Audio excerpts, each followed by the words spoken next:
Listen, Street Fighter might be as old as the hills and Soul Calibur might have swords bigger than Jules' ego, but ask me on any day of the week and I'll tell you that Tekken is the motherfucking business. I've always loved how simple it is to pick up and play, even for someone who's never touched a one-on-one fighter before. In fact, to quote the Spice Girls, if you want to be my lover, you have got to give. Tekken is too easy, but that's the way it is. So now that you're presumably an instant convert, sit back and relax while I walk you through all the fighters that deserve your newfound attention. I'm Peter from WhatCulture.com, and here are the 12 greatest Tekken characters of all time. Number 12, True Ogre. I extended this list to 12 simply to fit in the not quite top 10 material monster that is True Ogre. What a badass. He's got horns, he's got wings, he breathes fire, and his entire right arm is a massive snake that seems to sort of writhe around independently to the rest of his body. Weird. Imagine how inconvenient that must be. I do a lot of things with my right arm, and if the whole thing was a giant sentient viper, I don't know what I'd do. No wonder he's so uptight. Number 11, Craig Marduk. Again, he's no top 10er, but Craig Marduk is over 2 meters tall, weighs more than 370 pounds, he's missing a piece of his ear, and he has a move called Around the World, which goes a bit like...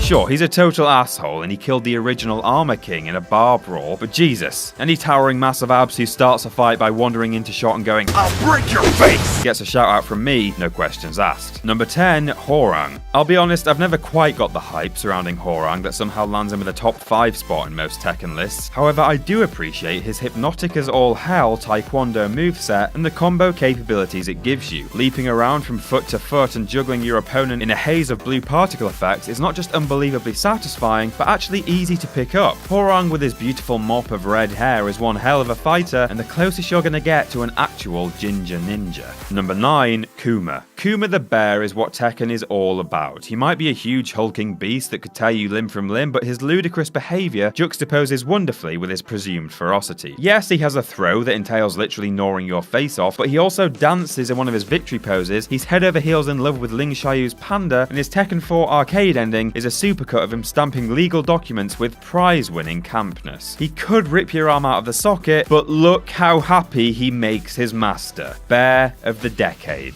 Number 8, Martial Law. Law is, put simply, a flurry of fists and legs. Few Tekken characters move this fast, which is in line with the obvious Bruce Lee homage going on, but better yet, Law is more than just a tricksy fighter. Dude's got personality. He's been fooling around with his son Forrest and friend Paul Phoenix for years, getting into all manner of hijinks. One particularly memorable moment was his Tekken 4 ending, in which he got into a brawl at his own Chinese restaurant. Crazy old Marshall. In fact, you might say he's a law unto himself.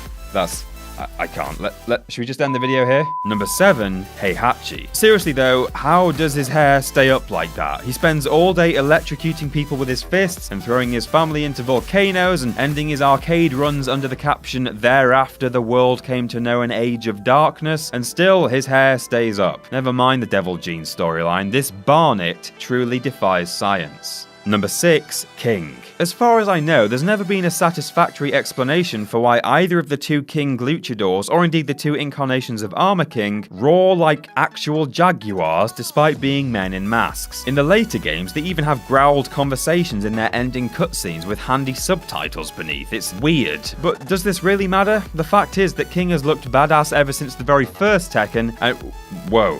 Okay, never mind. The fact is that King has looked badass ever since the 3rd Tekken, and what with the seemingly endless multi-throw chain attacks he's able to pull off, this list would surely be incomplete without him. Number 5, Devil. Unpopular opinion alert, Kazuya and Jin are both boring and overrated, and their only 3rd dimension is the Devil Gene. Deal with it, dweebs. Jin is a whiny little bitch who probably spends his Friday nights styling his hair alone and feeling sorry for himself, and Kazuya is just a miserable 40-something with daddy issues and pink eye. The Tekken 1 manual literally lists his hobby as collecting sneakers. The devil form of Kazuya, on the other hand, can fly, shoot lasers from his head, and pull off purple like a champ. When Devil Jin gets out of his emo phase, we'll think about adding him to the list. Number 4, Jack. The first 4 Jacks from the first 3 games, i.e. the ones whose bodies were actually in proportion and didn't make them look like shaved gorillas, have always had an air of King Kong about them. With the strength of 10 men but a lot of love to give, this is one Tin Man who was born with the heart. Aww. The gunjack ending in Tekken 3 literally has him carrying a girl around on his shoulder and saving her from a space laser, so if that's not comparable with the actions of a giant gorilla, then I don't know what is. Also, P-Jack in Tekken 1 has the most awesome, ridiculous, f***off sized drill attached to his arm, because this is what Namco decided he looked like in prototype form. I guess the drill got ditched in the focus group or something. Number 3, Yoshimitsu. Yoshimitsu is a space ninja with a laser sword. He does cool moves, he wears crazy costumes, he has swanky victory poses. Yoshimitsu is a space ninja with a laser sword. He's number 3, Yoshimitsu.